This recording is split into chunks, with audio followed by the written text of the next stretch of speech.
You were here and you had to come back late. Yeah, I'm sorry, business calls. You're lucky you were early for the first class. I know. Makes up for it. You had a business call. Yeah, I called my dad and then my brother. Gotcha.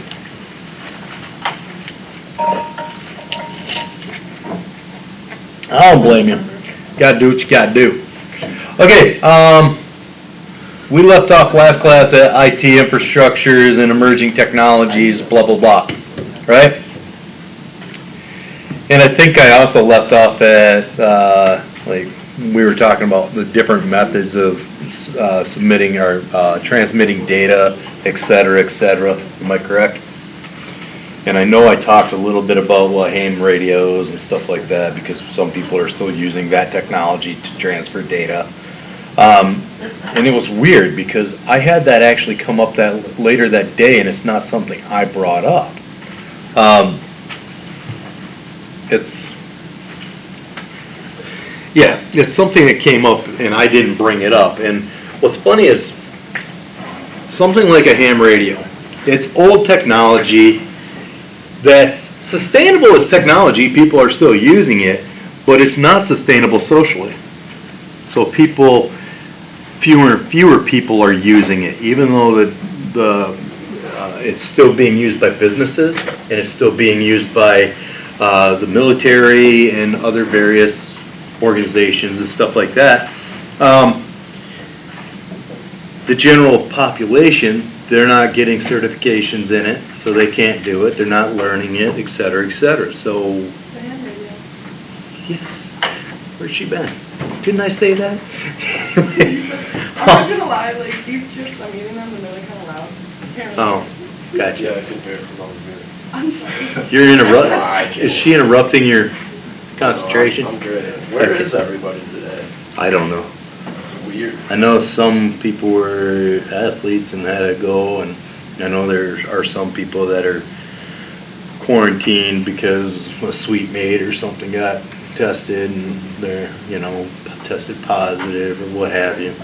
I know the numbers are going up a little bit and stuff. It's crazy. Yeah. And you gotta, worry about that. Who knows? Oh wow. You teach stats? No, I'm looking at that though, and I'm like, huh.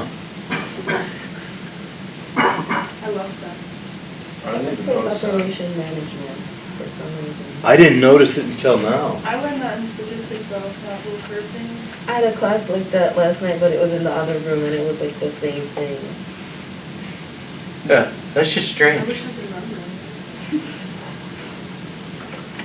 it. Whatever. So anyway, I was like, did I draw that? Because at first I saw this, which is a bell curve, And last time I was here, I came back after Friday, and what I wrote on the board was still there. Like, well, we're cleaning up well. Anyway, it came back up, and it made me realize that it's not always technology that makes something not sustainable, right? Sometimes it's just we quit using it. If you're in programming, I talked about COBOL, and I think I might have talked about it in 3250 too, how COBOL was being used by so many organizations as a programming language. And it's kind of gone away because people quit teaching it. Even though there are still programs out there that have to be supported. Remember how I said there are legacy systems? There are legacy systems that are still out there. But socially, as a society, we've almost quit teaching it. So what happens? We're forcing people into new technology, right? We're forcing them to get something new. And there are repercussions to everything we do. Every action has an equal and opposite reaction. It's just the way life is. So, yeah, it's not just technology that disrupts technology. It can be social behaviors and everything else, right? So I wanted to point that out. And the same thing goes with infrastructure, Another thing that came up was the fact that Boston and I don't know if they're still doing it, but for a long time,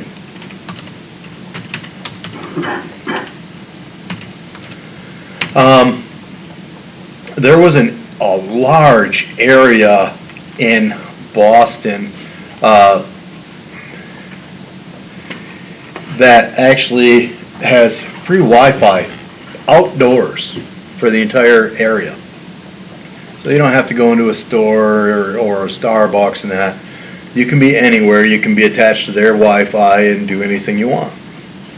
Well, not anything you want, because I'm sure they have a way of tracking you if you've done something illegal. At least to some extent, unless you're really good, which there are a lot of people that are really good. But that came up, and that brought up the idea of, well, are we at a point where our traditional infrastructure that's run on copper and fiber, are we at a point where that's going to start going away? You know, and those are conversations we can have. Is that TikTok? Better not be TikTok. Okay. Is it for another class? Yeah. See, I knew it. Everyone's always studying for stuff in my class. It makes me feel good that people are working so hard. Wicked free Wi-Fi. The one thing that shocks me though is like they're offering it outdoors, but it's not designed to work inside buildings or homes. So basically, you know, it's this wide network, but it's not strong enough to make it through walls, etc. Yeah. So, what do you do? So there's that. So going back to this chapter, we went over. We looked at what are the stages and drivers of IT infrastructure evolution. One thing, if you look at it as a general society, the more industrialized a nation is, the better their infrastructure is, et cetera, et cetera. So there are a lot of places in this world where your only connectivity is actually via satellite if you have the technology. Now, satellite has its problems because from a scientific from a scientific point of view or a science side of view for network infrastructure, your download speed, your bandwidth in that is partially, actually majorly controlled by your upload speed. And satellite, you can download extremely fast, but in the past you couldn't upload real fast. So they would be able to say, yeah, we have, and this is back in the day, back in like the year 2000 or so, they could say, yeah, we have the technology that lets you download up to 100 megabytes a second, or whatever, you know. But the upload speed throttled it back so bad that their service was terrible. Okay. Yeah? You stretch a lot.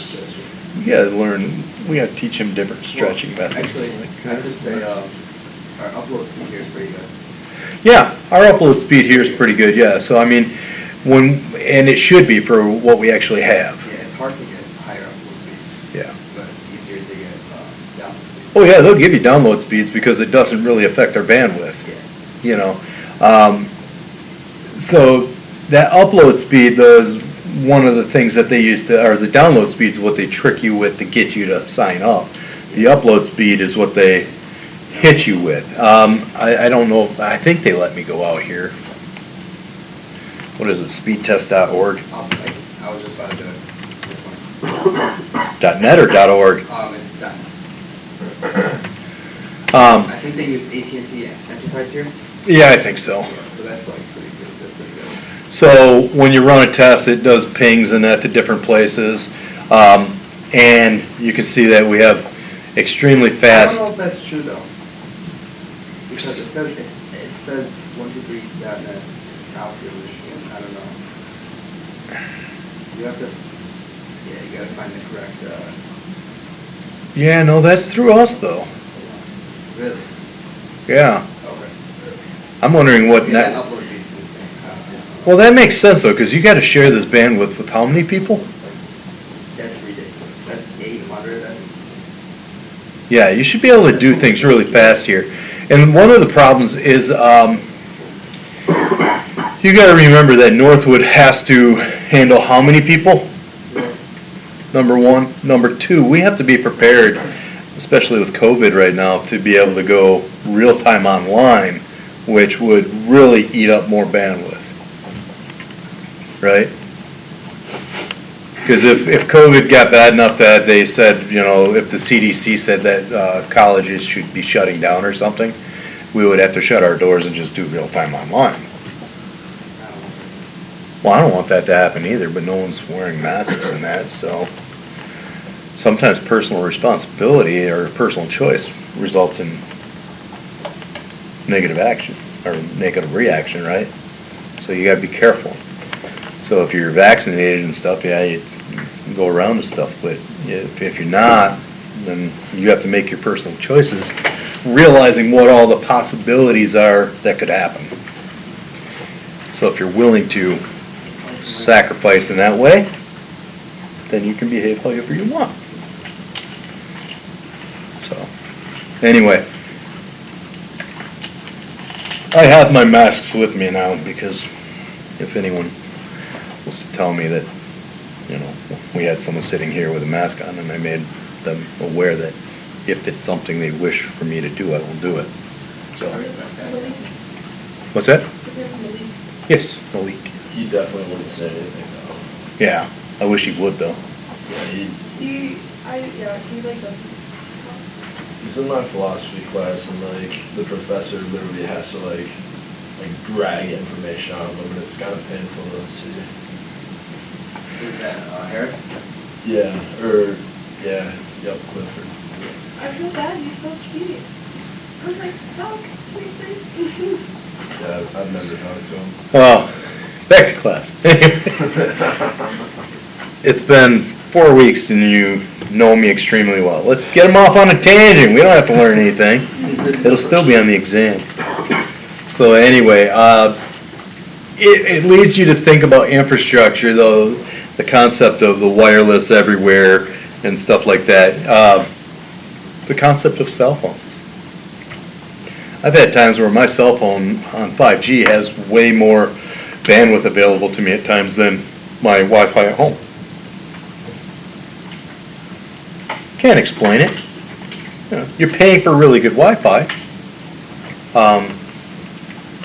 The disadvantage is that between here and West Branch, if you take M30 to West Branch from here, that whole drive, you pretty much have no cell phone signal, which that totally blows my mind. Infrastructure in the United States, the amount of money that they get per phone, which by the way doesn't seem to be regulated at all, what they charge you for something, where like AT&T when they were landlines, because that was communication which was considered public use, blah blah blah.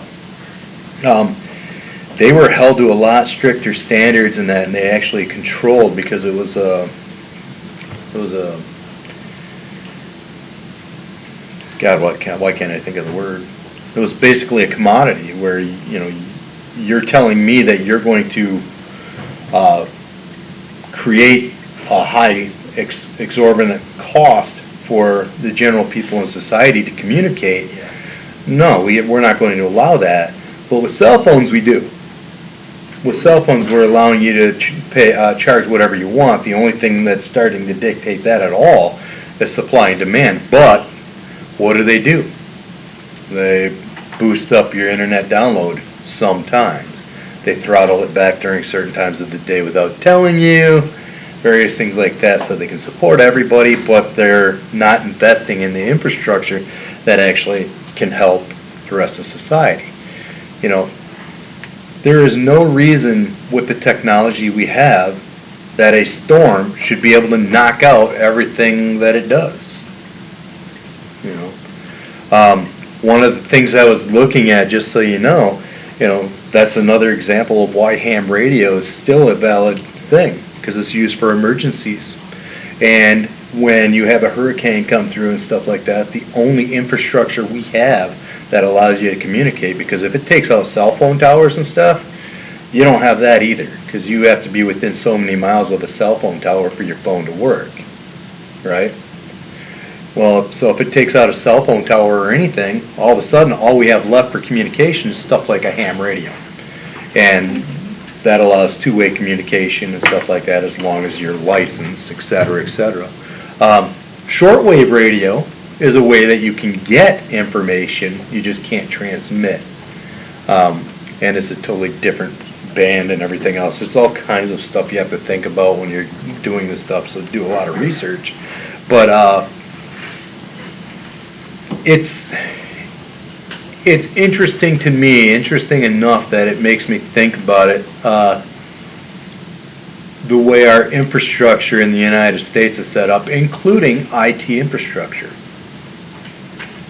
I don't understand, something like a telephone pole that is open to the elements, such as storms and stuff like that, and, winds, lightning, heavy snow, what have you.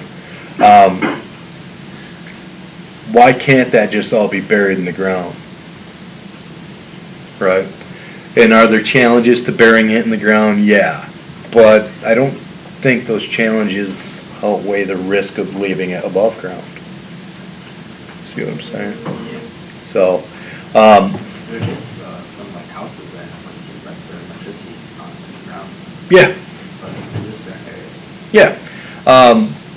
My neighborhood, up until a certain street, was all underground. So, I don't have to worry about a telephone pole hitting my house. Yeah, or like outages, power and stuff like Well, you do, because you're still, as soon as you hit a certain street, it goes up and stretches out. So, yeah. People that still have their electricity underground, they still might have to worry. Mm-hmm. Oh, yeah, just right up. Yeah, the whole line from the station, the power station, to your house, Yeah. that's all fair game. It only takes, there was in Saginaw Township a few years ago, a squirrel jumped on a transformer in one of the main electrical stations. She's leaving, I bored her. But,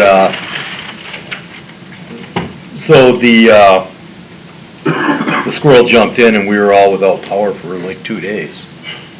Yeah, we were, Yeah. our business in Oklahoma, we were out for power for 6 days. Yeah. That wasn't working for like 6 days, it was pretty crazy. Well, and I had my son, and what's funny is if you want to have a generator just in the future, make sure you buy it when the weather's good. Because you gotta remember, all these people, when the weather's coming, there's a lot of people in this world that go and buy a generator in case they need it. Yeah. And then, after the storm, they return them all. Because they didn't use them.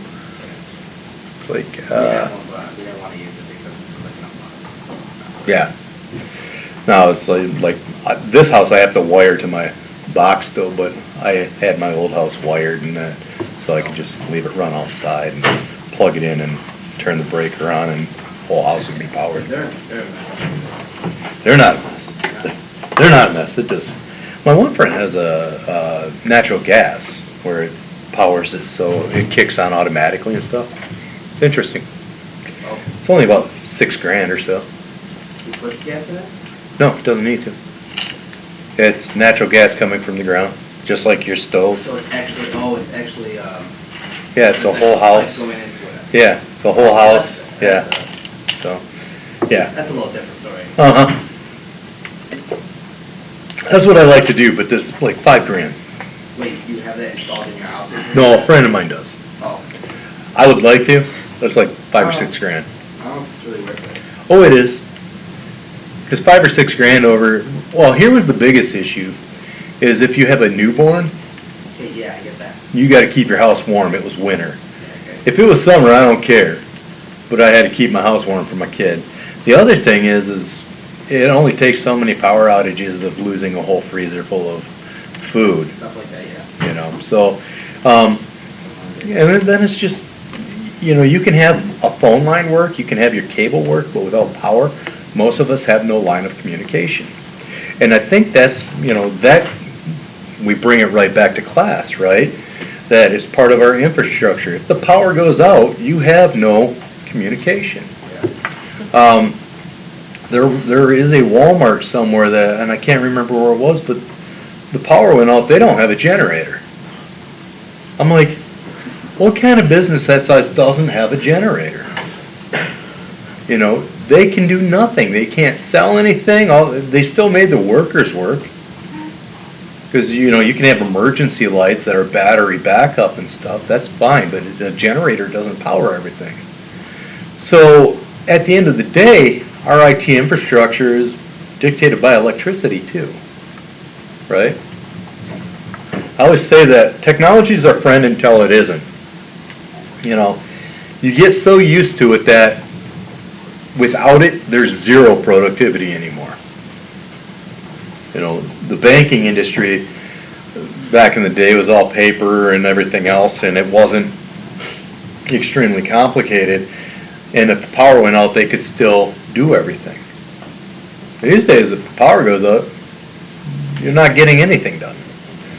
So that's, you know, everything has its positives and negatives, but the idea is that part of your infrastructure has to be an electrical plan as well. You know, how am I going to stay running if the power goes down, etc. Another part of the infrastructure these days is actually dictated by data and reporting and storage laws and stuff like that. There are laws that actually dictate how long you have to keep certain documents for and everything else and how you store it. But at the end of the day, you know, you might be able to store locally your data throughout the day if you don't have communication directly with your servers. But it has to be able to update that server. So you have to have infrastructure in place for backing up your data and how you're going to store it and everything else, even temporary before it goes to the actual servers. You know, you see what I'm saying? I hope, if you understand. Infrastructure is not just running wire. There's a lot more involved. Now, business is what's driven all of this, because you got to remember that we are what? Business is data driven. Everyone needs data these days. Everyone needs systems. Everyone needs, you know, so the infrastructure has to be there to handle it all. Straight Wi-Fi for Northwood would not work. We still have to have hard lines. We still have to have fiber and stuff like that. We have fiber running between buildings. You know, it's the fastest transmission between buildings. So, what's that? And their Wi-Fi still sucks. Well, fiber has nothing to do with the Wi-Fi. The Wi-Fi is, even though we have those download speeds in that, they still throttle everyone that logs on, because otherwise we don't have enough bandwidth for everybody. So everyone, you might have 500 and some megabytes a second or 800 and some megabytes per second, but you have to think about how that data is being transferred, how many people are using that, et cetera, et cetera. It's not as easy as just looking at it and saying, yeah. Now, could they have set some things up differently and improved that? Oh yeah, absolutely. You know, Better ways. what's that? There's better ways. There's always better ways, you know, and it's more money, it's more resources, it's more time, you know. Does the cost outweigh the benefits? Probably. You know, I think one of the biggest problems is, and it never used to be a major problem because everyone used to just plug their Xbox and that into a hardwire instead of through Wi-Fi. But one of the biggest drawbacks is that gamers, the more gamers you have using Wi-Fi, the more it degrades. Maybe we should ban games then. We can't do that. We can't do that because we have an esports team that we have to support. Oh, yeah, I forgot that's a major here now. What's that? I forgot it was a major here now. Well, it's not even just the major. We have a major team. Out in the country. Depends what it is. But yeah, Where's that room at again? Lower Jordan. Did they like move it after the flood? No, it's still in the basement. That's so dumb. Very dumb. Wait, Well, after the dams have been gone, the amount of rain that we've gotten a few of these storms, that building would have been in danger again. But now that the dams are gone, we don't have that problem because you gotta remember, there's a large watershed that's empty now. So all that rain happens and it has more time to filter down slowly. What was happening is when you have these dams and they create these lakes and you have people that live on these lakes, they don't want their property to flood. So as soon as that water gets to a certain level, they're going to release it all. So they would open it up and it would all come flowing down here a lot faster and you would have floods. But since then, you see maybe a 10-inch change in the level of the river. Yeah. Dams are not always a positive by any means. They say they use it for flood control some places. Yeah, but you're putting a flood somewhere. You're just controlling where that flood is. So it's like I'm a anti build the dam person because to me it's not my job as a taxpayer to increase your property value. If a tornado hits my house, taxpayers aren't going to come to my rescue. I have to take a loan from FEMA and pay it back. So, and I know that because my sister-in-law had to take a loan from FEMA because of the floods. It's like, no, it's not my job to maintain someone's property value.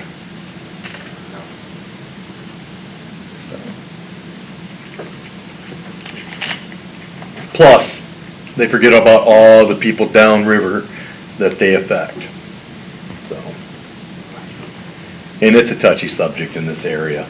Believe me. People are like, oh, you can't feel that way. Yes, I can feel that way. I will go to your meetings, and I don't even live in your community. I will go to your meetings. So anyway, back to the infrastructure. We did the types. We talked about mainframe and mini computer era. They call it mini computer era, but it wasn't really necessarily mini computer. It was more dumb terminal. And I actually make an argument that we're almost back to that point because we have so many apps that businesses use. And most of the software as a service and infrastructure as a service actually allows you to continue doing your business through something as simple as an iPad. And that iPad doesn't have to have a lot of power. It has to be able to handle a lot of internet traffic, but it doesn't have to have a lot of power because the actual applications are running on a mobile server.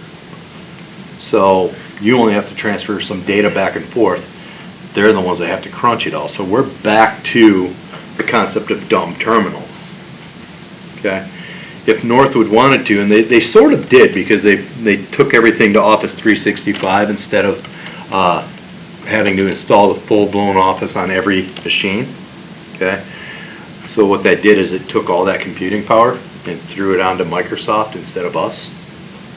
So yes, we have to have the bandwidth, but we don't have to have the application running on our server. So there's advantages, right? Same thing goes, we used to have an S drive, and you guys probably still do, but it's very limited on, because we changed to OneDrive now, so all of that student data is actually on OneDrive instead of on a server that we physically have. So you can lower your costs sometimes by doing that type of thing, but you have to weigh the cost and benefit, right? Do I invest more in more storage, or do I pay annual or monthly fees? If I decide I'm going to pay the money in storage, that's fine, but there's other things that come with the technology for storage, and that is electricity and maintenance and warranties and replacement and everything else. What's interesting is in our way of doing things in business, and I don't know how much we paid for these chairs, but giving you an example, this chair, you might be able to buy this for, because of COVID and everything else, probably about $300 personally, okay? But if you're a business the owners of these companies do you a favor because they offer you really good warranties and say, you can buy this chair for $800, but we're going to warranty it for 5 years. Well, how many times could you replace that chair? Right, and so you have to weigh that out. Okay, well, how many times can I replace the computer? You know, if this computer might, and I don't know what the costs are. I'm not saying Northwood does this, but I am saying that I know that some hospitals and other businesses do this. It all depends on the agreements they figure out. But the arms that hold monitors, if you want multiple monitors, my brother, the hospital he works at, they're paying like between $400 and $500 for a set of arms. You can buy them on Amazon. You can get them for like $80.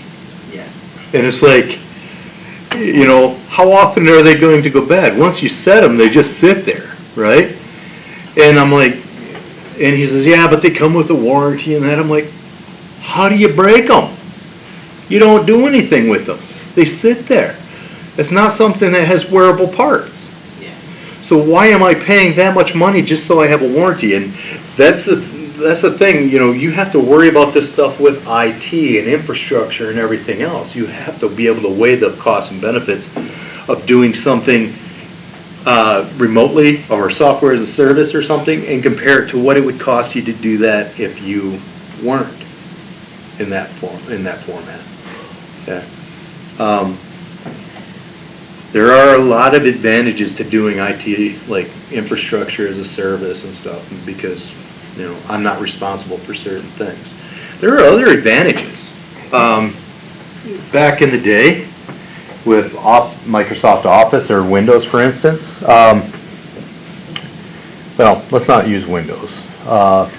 Let's look, and I think I might have said something in this class about it already, but Photoshop, Adobe products, right? You have your choice. You can purchase it outright, and then you install it, and then when new versions come out, you have to buy that version, install it. Then another version comes out, you have to buy that version and install it.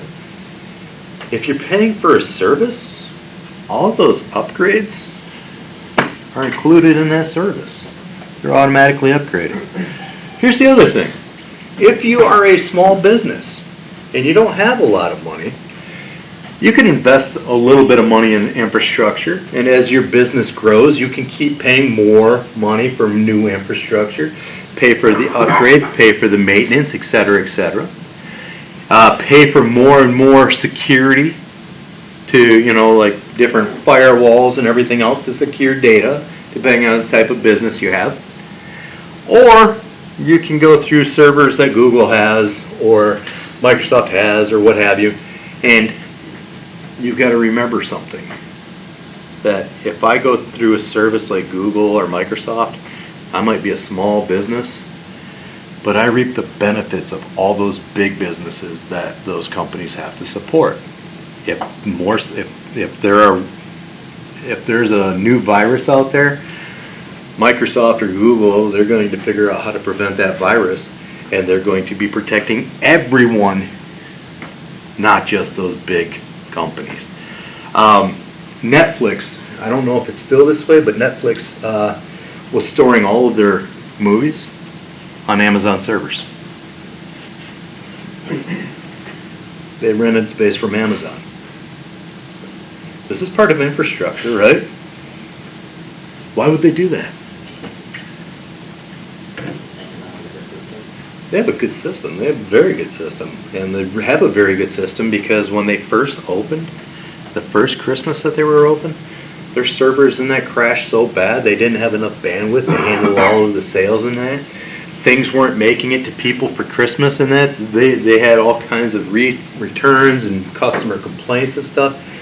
That when they fixed it, they're like, well, we're going to create an infrastructure that can handle the apocalypse, basically, right? And they're like, we're not going to get caught again. Well, they have so much power that they're not using that they lease it out. You know, so you have Netflix that says, hey, we're gonna store it on Amazon. That way, I don't have to protect my data. They have to, right? I don't have to invest in more storage. As I need it, Google or Amazon automatically updates it and just changes my amount that I pay. You know, it's just like your cell phone. You have a data plan that gives you X number of gigabyte a month. If you go over, they will kindly give you a whole gig for, what, $15 or something? Which you paid way less than that for the complete plan that gave you the, yeah. So, but the idea is that it's scalable. So software as a service, infrastructure as a service is easily scalable usually.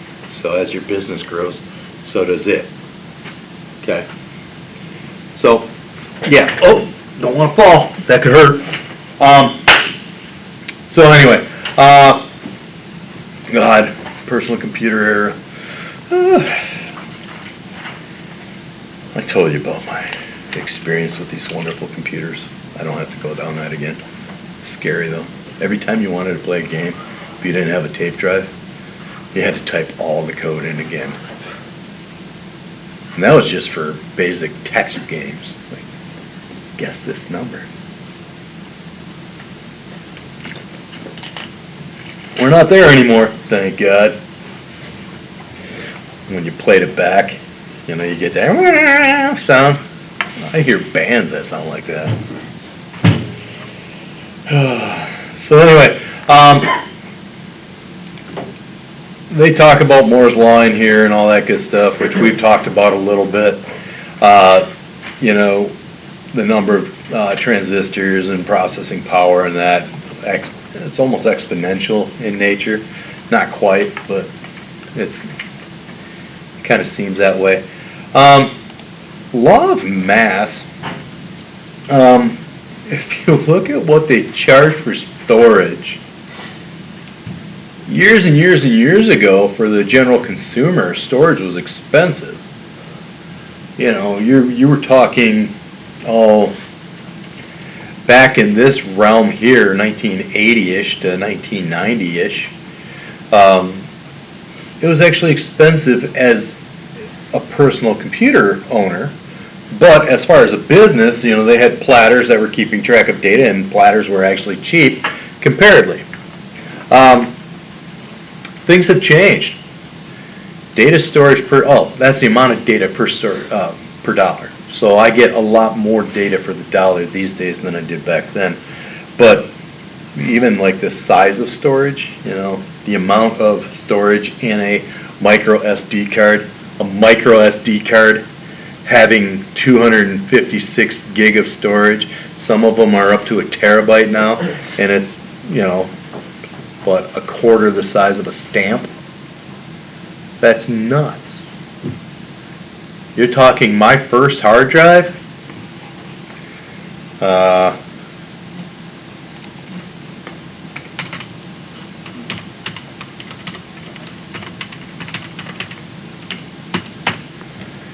See if they have images. I had one of those zip drives. Those were interesting. My first hard drive, you know, was the 5 1/4 big old thing, and it was 100 megabytes. And now you get this size that are like 2 terabytes and larger. So, yeah, it takes less space to store the data. I don't know. Interesting, right? You might not be interested, but I live and breathe this stuff.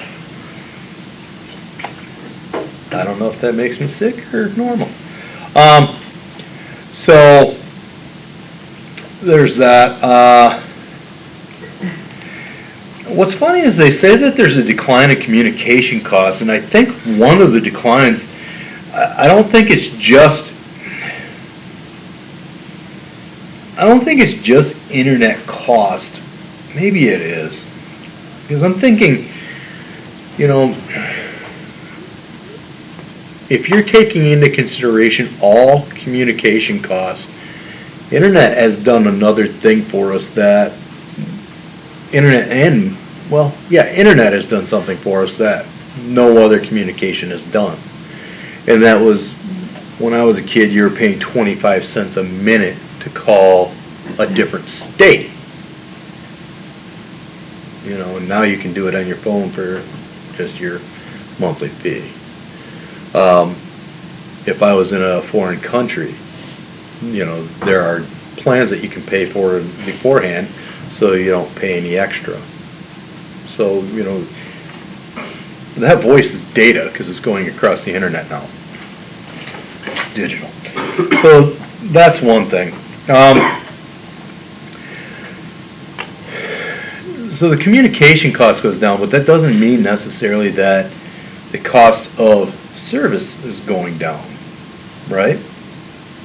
Now, the amount of stuff you can do for your service has increased, but service is service to me, you know. I have actually went without the internet for a while just because I'm like, well, you know what? You want to charge me more than you're going to charge a new coming customer? I will cancel you for 2 months and then I'll come back. And I do. Yeah. Who did you have? I had AT&T, and then I've had Charter, and you can swap back and forth between the two of them. What were you gonna say? Possible, like, especially for phone services, they go back and forth. But Yeah. at the end of the day, you're kind of safe, you're breaking even. Well, if you have to get different phones, you are. If you don't have to get another phone, if you know you go to a service that will handle it, yeah. So that's a totally new box, can of worms, right? But yeah, I mean, I could control my costs somewhat because I've never understood why you're willing to, like. Wi-Fi is different though. Wi-Fi is different, yeah, but I don't understand why you can charge me $80 a month because I've been a customer, and I'm going to let you come over from AT&T and you can pay $40. And That's the reason, that's why Holly get new customers. yeah, but at that point, I'm like, I've played the game too, where I jump back and forth between the two services. You know, it's like You know, that's the game, I guess you could say. it is a game, and It's a sales pitch. but it shouldn't be able to be that way. You know, and that's the other thing about, you know, commodities being regulated. Yeah. You know, the internet should be a commodity. It should be regulated. You can't hardly do anything without the internet anymore, especially with COVID and the working at home and stuff like that. I don't know. But my mother-in-law still has, her internet's absolutely terrible, and it's expensive because she lives in an area that doesn't have,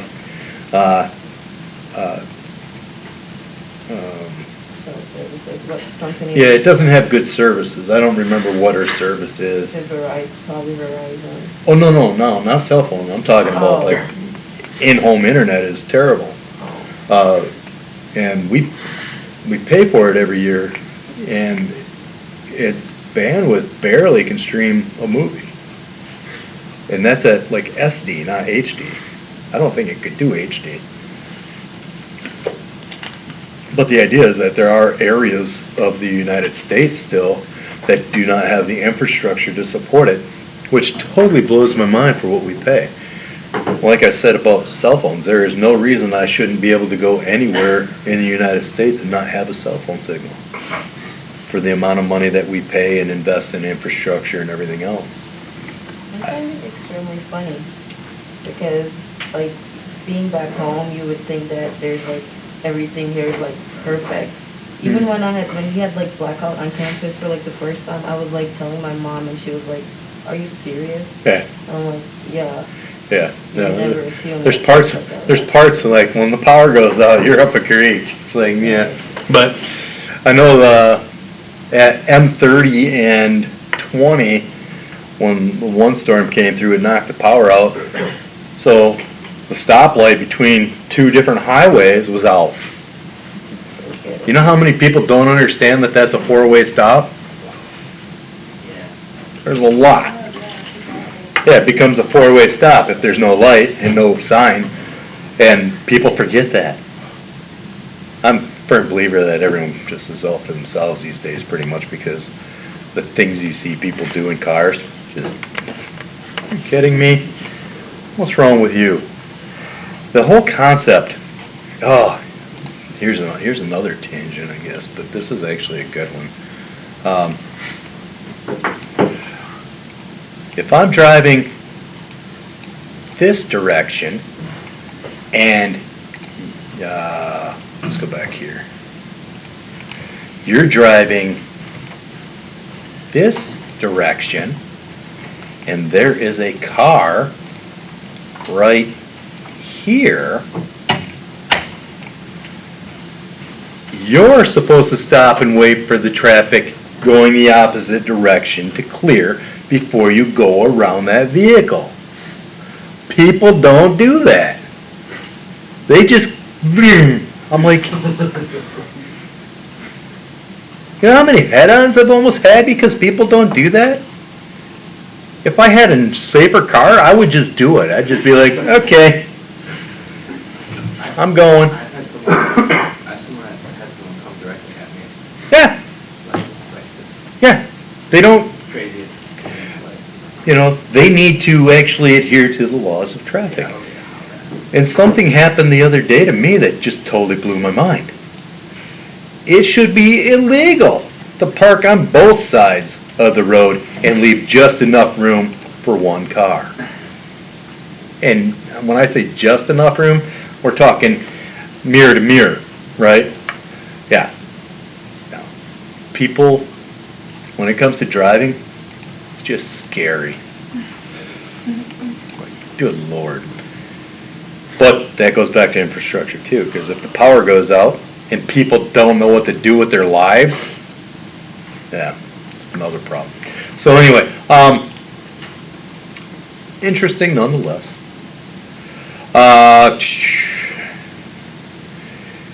Standards. What other components like? I'm looking to see if there was something else that we have to cover. We talked to, well,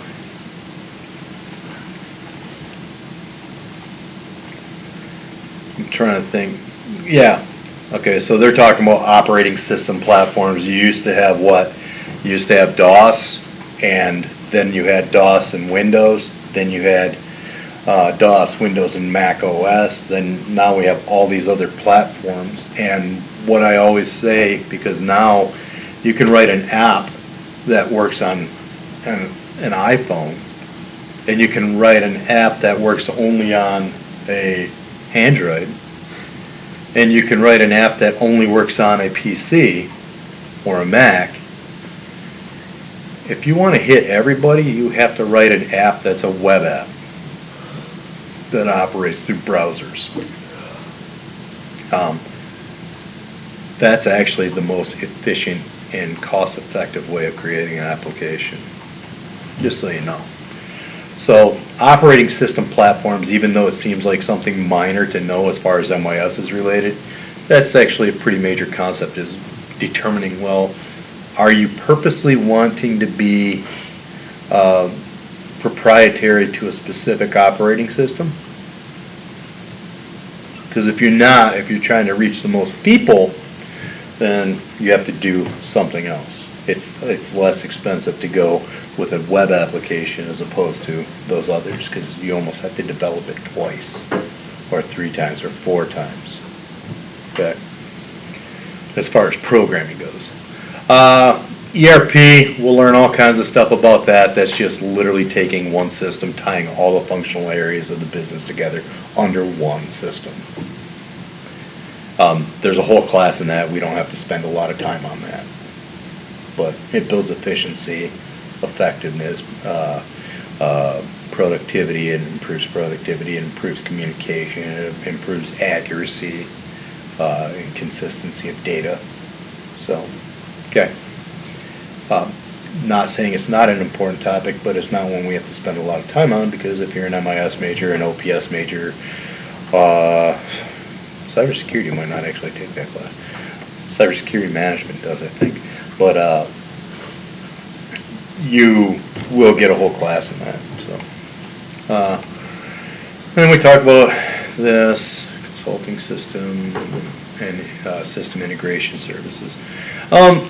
this right here, what you need to understand about that, we're going to have a chapter on this concept, but what you need to understand about that is that businesses have moved away from creating their own applications, a lot of them, to integrating off the shelf, okay, or integrating large systems that have been written by other people with their current systems.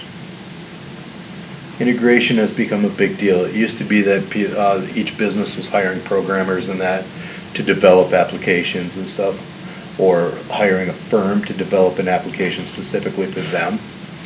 That's expensive. Customization is expensive. Well, if there's already tools out there to do it, why am I going to reinvent it? Right?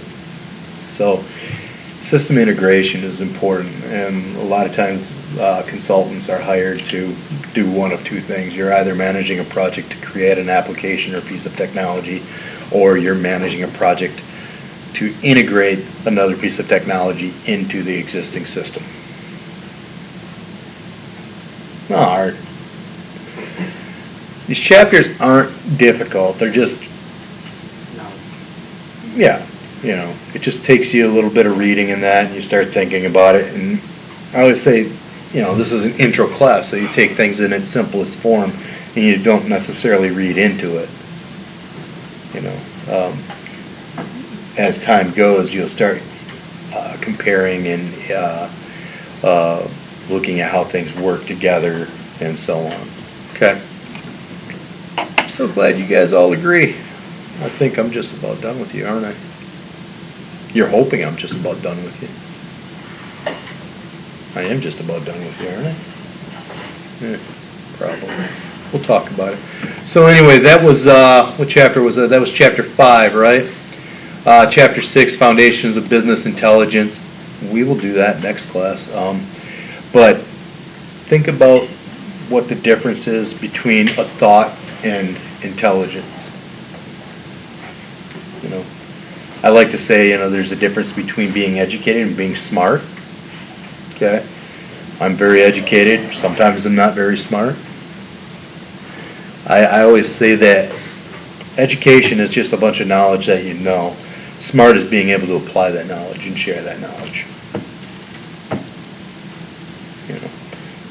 You can be extremely book smart and be dumb as a box of rocks. I like to say you can memorize the whole dictionary, but that doesn't mean you know how to write a sentence.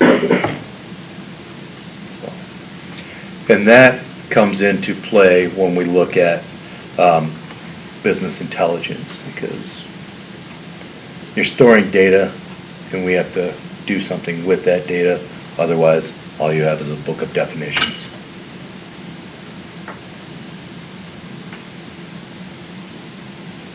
We'll talk about that next class. As far as assignments and that, I wasn't going to get rid of the I was going to get rid of the quiz, and then I was like, and by the way, it didn't show any grades, so I'm okay on that one. It did show someone created something. I hate when I switch back and forth like that. So for class, what you really do have is just the quiz over chapter 7 and 8. Read chapters 7 and 8, even though we're only doing 5 and 6. Okay. The video cases for chapter 5 and 6, you can watch those if you want to. You might not need to, depending on how you feel about the topic, et cetera, et cetera.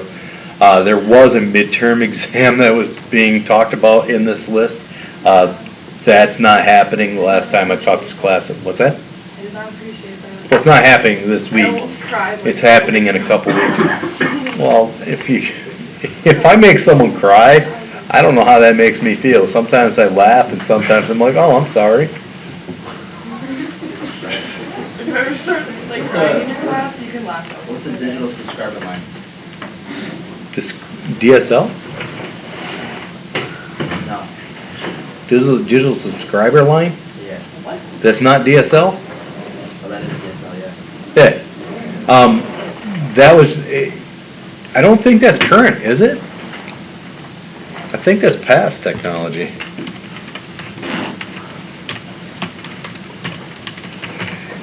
I just want to make sure I'm thinking the same thing as you guys. Yeah, DSL. Okay.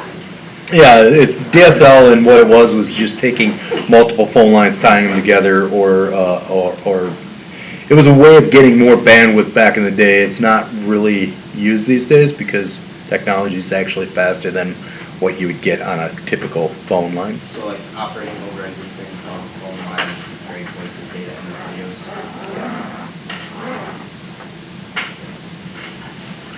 Oh, did I answer a quiz question for you? Yeah. Yes, I did. I didn't know.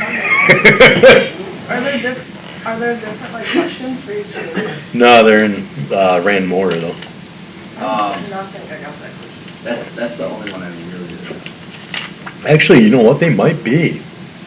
Does it don't know. create a random block from? I know I did not get that. There might be a random block from a test bank as opposed to. Because I remember like that first quiz, I redid it, and you said you were like, oh yeah, it's gonna be like the same thing. Yeah, it was not. I started it, and then when I saw it wasn't, I was like, I'm not even gonna finish it. I probably won't be doing any more quizzes after this, as long as people start, have some statements and that here and there to make about the chapter, et cetera. Do you have to grade it? What? You have to, oh, okay, I got scared. I just didn't realize What? It says that like you have to grade it. Yeah, probably because it's past the due date. No. Because I haven't fixed the due date, because, yeah. Oh, yeah, it does. Yeah, I gotta fix the due date real quick. Why, I don't know why some of this stuff is happening in my life. Aside from I am just so stinking busy. You're just having a happen. I was having I don't even want to say what I was. Yeah, I'll give you till then. There. Okay, so now I probably will still have to hand grade yours, but the rest of them will be graded. And really, all I have to do is go in, view it, and hit submit, and then it comes out there. But anyway, have a good weekend. Oh, you know what's funny is I was having a major problem with my Achilles on my left foot, and like to the point that they wanted to do therapy, and like next week I have an ultrasound on it. And now I started a new medication that was actually for my heart, and that's getting better. Increased blood flow. Right. I don't know. I know like 4 girls that live, but one of them is like. So are you moving to India, as the Crown Prince replied? Oh my god. Honestly. Yeah. She said, yeah, she's gone. What would happen if I like texted that number? Would like my phone just have like notifications on it? I don't think just from texting. I think it would just keep communication going back and forth till they got your banking information and Yeah. stole all your money. Yeah, it's always like, oh yeah, like. Just text oh, back, say, I'm sorry, I'm a college They're student like- and I'm broke. You have to deposit $25 to show it's real, and you're like, you're supposed to be giving me money. You don't click on any links that you don't know. It wasn't a link. It was an email. It was so weird because like Yeah, I if even it's an talked to email, my- don't respond. I even talked to my Because friends that might about give it, you something. and like you never get emailed from like random sugar daddies. Like it's always over like social media. I was like, No, random sugar daddy. I was like, how the hell did you get my email? Like what? That's crazy. So, I don't know. If we're gonna